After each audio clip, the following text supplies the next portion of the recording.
Assalamualaikum Assalamualaikum warahmatullahi warahmatullahi wabarakatuh. wabarakatuh. Halo semuanya, selamat datang di Kabar. Kami Kami berpodcast. berpodcast. Yeay.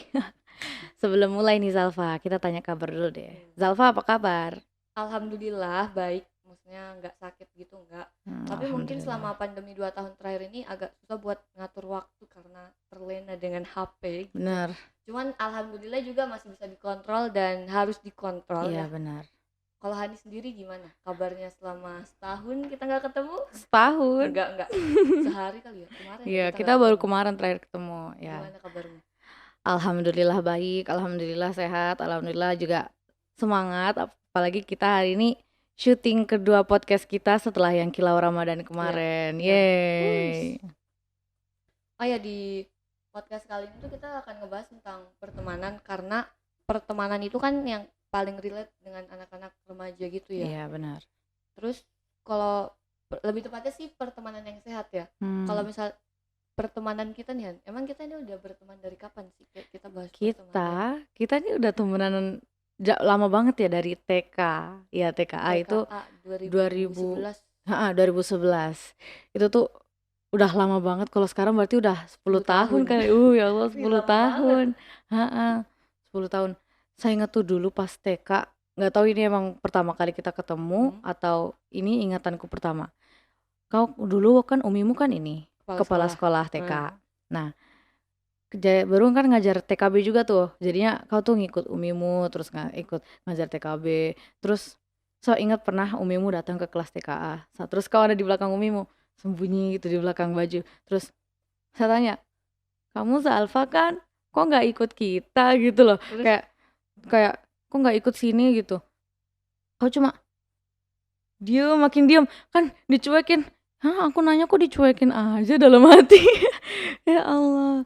Jadi kan kayaknya kau emang deket dulu tuh deket banget ya sama TKB ya Zal ini. Iya, karena kan pas TK itu kan saya deket banget dengan umiku toh. Terus umiku kan ngajar TKB.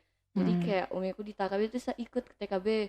Bahkan sampai kayak saya tuh sekolahnya tuh di TKB bukan di TKA. Bahkan sampai kayak pas TKB 2 pas kali. anak TKB Andalusia apa itu mereka wisuda toh.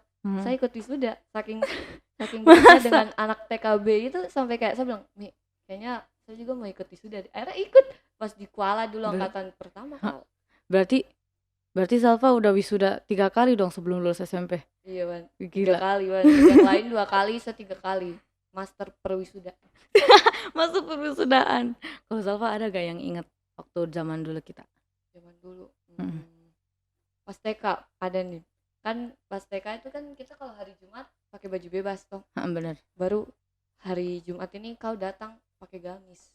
Asik. Pakai gamis tapi kayak Terus di mataku ini gamisnya bagus sekali, kayak gaun-gaun putri mekar, tangannya balon gitu. Terus kan waktu TK itu kan kita kayak ya kayak anak-anak TK yang masih labil gitu toh. Saya ngeliat kok kayak, ih kenapa bajunya bagus sekali. Baru anak-anak TKA itu kerumunin kau, mereka kayak ngelilingi kau kayak kau putri, kayak betul-betul putri. Baru akhirnya saya kayak duduk di pojok kayak, Hani kenapa tidak ajak saya? Lo jadi kayak antagonis gitu ya. Iya, baru kayak ngambek di pojok begitu. Baru kan juga tidak ada cari-cari. Saya kayak baru saya kayak ya begitu deh. Ya udah deh, tadi malah flashback back to topik dah. Oke, kita kembali ke topik dulu nih. Kalau topik kita kan pertemanan yang sehat. Kalau menurut Hani, pertemanan itu apa sih? Pertemanan menurutku itu suatu perilaku yang menunjukkan kedekatan antara dua orang atau lebih. Jadi kayak misalnya kalau kita mau temenan itu kan pertama PDKT dulu ya. Kayak kenalan, terus mulai belajar bareng, kalau sekelas tuh duduk bareng, terus ntar kalau udah sefrekuensi jadinya asik bareng, ketawa bareng, jalan bareng. Ya gitu. Kalau menurut Zalfa gimana? Kalau menurut saya pertemanan atau teman-teman itu kayak orang yang ada di sekitar kita dalam kehidupan sehari-hari kita, dan orang ini tuh punya pengaruh besar dalam hidup kita gitu, kayak gitu. Oh, jadi kita jadi terpengaruh gitu ya. Nah terus kan di sini kita ngebahas tentang ciri-ciri pertemanan yang sehat. Nah pertemanan yang sehat itu kalau menurut saya ciri-cirinya yang pertama itu membawa dampak atau pengaruh positif dalam hidup kita. Kayak gimana tuh? Misalnya A dan B berteman. Nah si A ini ngelihat B kok dia rajin olahraga ya, tiap hari seminggu 3 kali 4 kali dia olahraga, lari, sepeda, jalan atau apapun itu. Si A sebagai temennya kan pasti kayak, wah dia kok bisa ya olahraga kayak gitu, terus kok saya enggak ya. Akhirnya dia nyoba dan akhirnya keterusan gitu, Iya. jadi ikut olahraga juga. Kalau bukan rasa sadar malu gitu, biasanya karena rasa penasaran sendiri sih ya Ya kan. kayak pengen, kok Kok gimana bisa ya ya? rasanya. Kok bisa gitu ya? Emang seenak apa sih? Emang seasik apa sih? Mm. Soalnya coba-coba kayak yang di TikTok itu, awalnya coba-coba, kok enak. Coba lagi lah ketemu enak.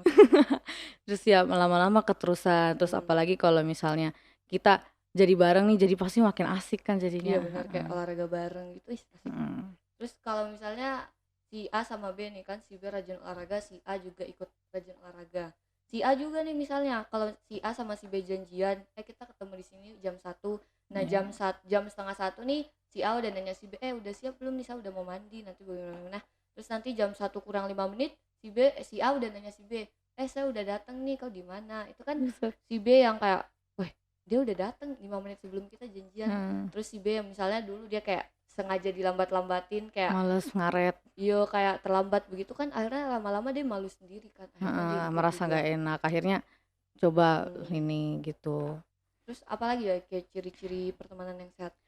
Menurutku tuh ada nih, selalu ada di keadaan suka dan duka. Jadi misalnya nih, kita senang, Zal, tahu gak? Aku tuh kemarin dapat ini tahu, keren banget gitu.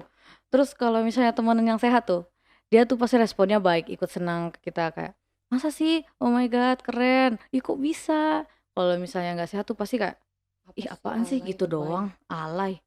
Itu aja apaan sih, lebay banget ya gitulah. Padahal kita kayak udah percaya mau cerita, seneng, pas udah dicerita malah responnya kayak gitu kan, jadi sakit hati, down gitu ya. Nah itu tadi suka. Kalau yang duka tuh misalnya lagi Zal kucingku mati, oh my god, kan sedih banget lah. Nah kalau pertemanan yang sehat tuh dia pasti ikut sedih, ikut duka gitu. Iya Allah kok bisa, atau dia seenggaknya kayak kasih apa namanya sandaran kayak udah nggak apa-apa, ada aku di sini gitu. Asik. Nah bukan yang kayak ih gitu doang apaan sih, bisa beli lagi apaan, malah adu nasib gitu doang, Sani gini gini gini Terus gini, kayak melebih-lebihkan ceritanya, kayak seolah-olah dia orang paling bersalah di dunia, paling korban di dunia. Nggak bisa gitu ya. Nah terus ada lagi nih, yaitu berani negur kalau teman kita salah. Iya kayak benar. misalnya kayak si A dan si B tadi nih, si A ngeliat si B, wah ini kayaknya mau nyontek nih, aduh Mulai belok nih, gak bisa nih. Kayaknya dia udah mulai nggak bener nih. Si A ini sebagai teman yang baik harusnya dia berani negur si B. Negurnya pun nggak harus yang kayak dalam surah ini kamu ini kayak guru BK atau kayak ustadz. Kalau sama temen ya negur kayak biasa atau bercanda begitu. Ayo ngapain? Ya pokoknya bercanda lah gitu. Soalnya kalau salah ya ditegur, jangan malah dibiarin atau jangan malah diikutin gitu. Kalau kayak gitu ntar malah kita kejerumus gitu kan, atau enggak malah sifat-sifat itu makin ada makin banyak di ini, malah ya makin parah dia jadinya. Ya kayak nanti malah jatuhnya kayak toksik kan, lawan dari pertemanan yang sehat. Sakit bener. Atau kalau kita sebutnya itu toksik. Iya toksik. Tadi tuh ciri-ciri pertemanan yang sehat nih. Tadi tuh terus kemudian ada juga yang tadi Zalfa bilang, lawan pertemanan yang sehat yaitu pertemanan yang toksik. Nah pertemanan toksik ini cenderung membawakan dampak yang buruk bagi kita ya Zal ya. Misalnya ngajak gibah, terus dibesar-besarin yang nggak sesuai fakta, disebarin kesana kesini. Pak udah gosip terus bohong lagi ceritanya gitu loh. Iya. Apalagi kalau dia tambahin kayak kata-kata kasar yang harusnya tuh nggak usah ditambahin juga nggak apa-apa. Malah ntar kayak ih emang separah apa sih dia, kayak ya intinya nggak boleh gitu ya. Terus apa namanya, kalau pertemanan toksik gitu kayaknya emang kadang tuh ada ya Zal ya, ada lah di lingkungan kita nih. Cuman kita ya belum tahu juga karena orang-orang beda-beda. Terus ada nih beberapa cara untuk menghadapi teman yang toksik. Yang pertama itu apa Zal? Yang pertama itu kita harus berani katakan tidak. Berani katakan tidak. Nah, misalnya kayak ya kalau yang ringannya kayak teman kita ngajak gibah. Wah, kita ini kan tahu nih, gibah nih nggak boleh, nggak benar. Kita bisa kayak nolak dia, kayak kalau nggak mau nolak ya kita bisa pergi atau diemin, nggak usah ikut gibah. Kalau misalnya dia ngajak kita ngerokok, kita ya bilang Waduh. tidak gitu, karena sudah jelas itu tidak baik gitu. Iya. Terus ada lagi nih, yaitu kalau misalnya kita udah berani katakan tidak, terus dia agak nol, masih coba-coba tuh. Iya, Kita buat batasan, harus buat batasan. harus. Jadi tuh biar kita nggak terpengaruh dan biar dia juga kadang tuh kalau kita buat batasan dia pasti agak ngerasa sadar gitu ya. Iya, kayak dia agak ngejauhin saya nih, ada yang salah nggak nih kayaknya. Dan kalau dia emang sadar, pasti dia introspeksi diri dan berubah jadi baik. Tapi kalau misalnya dia makin ngeluncak lagi nih, sampai udah parah banget, nggak bisa dikatakan nggak bisa buat batasan, tetap nyamperin kita, itu mending kita akhiri pertemanan. Jadi kalau emang udah parah ya mau digimanain lagi gitu. Iya, tapi kalau misalnya kita kayak udah deket banget sama dia, orang yang toksik ini, kita nggak bisa kan langsung akhir pertemanan. Bisa kita pelan-pelan dulu, misalnya kita kurangi interaksi Kontak, kita kurangi ngobrol-ngobrol, atau kayak chat-chat di grup kan biasanya itu bisa dikurangi. Terus kita bisa kurangi kayak ketemuan nongkrong kayak gitu, bisa dikurangi sampai nanti kita bisa sendiri dari mereka. Tapi kalau kita nih mau misahin diri dari teman yang toksik ini, kita nggak bisa cuman misahin diri dari teman yang toksik ini terus kayak udah kita sendiri aja. Jadi kita perlu nyari lingkungan baru juga gitu, baru, iya. yang menurut kalian sehat, yang menurut kita kalian sehat dan cocok sama kita. Betul. Gitu. Kalau udah sehat terus cocok kan jadinya asik gitu loh, terus udah bawaannya juga positif nanti kan terus. Kita lupa sama teman kita yang bukan, iya kan, lupa sama teman kita yang toksik gitu. Ya. Nah terus kalau misalnya ada yang nanya nih, di mana kita bisa nemuin pertemanan yang baik atau pertemanan yang sehat gitu? Itu tuh sebenarnya nih gini, bisa ditemukan di mana aja karena emang orang-orang berbeda ya. Jadi nggak yang kayak satu tiba-tiba langsung masuk aja gitu, karena semua orang emang beda-beda gitu. Nah, terus tadi kan kita bahas ini, Sal, milih temen yang baik. Kenapa kita malah harus pilih-pilih temen? Bukannya karena semua orang tahu kalau kita tuh nggak boleh milih-milih temen gitu. Iya.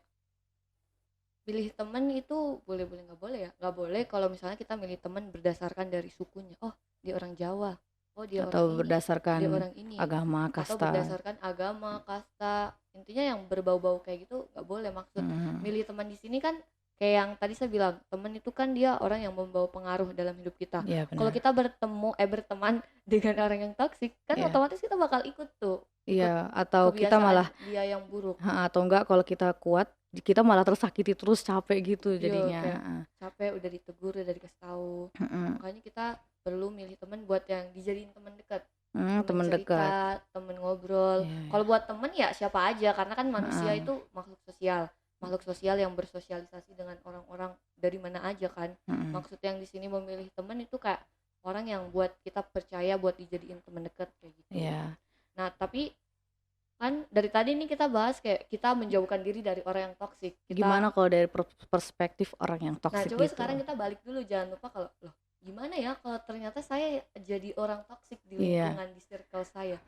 Kalau menurutku tuh kayak kita satu aja sih, kita mau berubah. Kita kenali dulu diri kita. Berubah apa misalnya enggak?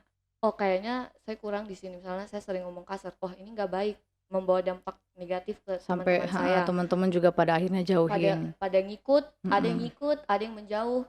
Itu kita bisa introspeksi diri dulu, kenali diri. Oh, ini nggak baik nih. Berarti kita harus sadar diri. Udah tahu nggak benar, ya diubah gitu. Iya, berubah. Ntar pasti kalau kita berubah, otomatis juga pasti banyak yang makin deketin gitu kan. Betul. Jadi intinya tergantung kita yang mau berubah apa enggak. Kenali gitu. diri, terus ketahui, terus berubah. Ubah yang kita kurang. Iya, benar. Tadi itu kita udah bahas tentang pertemanan yang sehat, mulai dari apa itu pertemanan yang sehat, terus ciri-cirinya, terus teman yang toksik, bahkan sampai cara menghadapi teman yang toksik. Dan kalau mau temuin pertemanan yang sehat juga itu tadi udah ya, bisa di mana aja karena emang tiap orang beda-beda. Terus ya gitu deh, gitu aja. Kira-kira ada yang mau Zalfa tambahin gak? Tambahin paling kayak kita kan masih SMP ya, berteman tuh dengan siapa aja, nggak usah milih-milih teman. Tapi kalau untuk yang dijadiin teman dekat, untuk orang yang kita kabarin tiap kita ngelakuin hal kecil, itu dipilih. Karena teman kita sekarang, lingkungan kita sekarang itu bakal menentukan kita 5, 10 sampai 15 tahun ke depan kan. Iya, jadi bisa. apa ya, kita harus Harus memilih ya tapi memilih. jangan lupa juga untuk evaluasi diri sih, gitu aja Iya, palingnya. iya gitu aja. Nah, tadi tuh teman-teman closing statement dari Hani dan Zalfa dan semoga bermanfaat Iya. untuk semuanya ya. Oke. Ya, mohon maaf jika kami ada salah kata mungkin atau salah bicara atau apapun itu. Kami pamit undur diri. Sampai jumpa di video podcast berikutnya. Assalamualaikum. Wassalamualaikum warahmatullahi wabarakatuh. Dadah.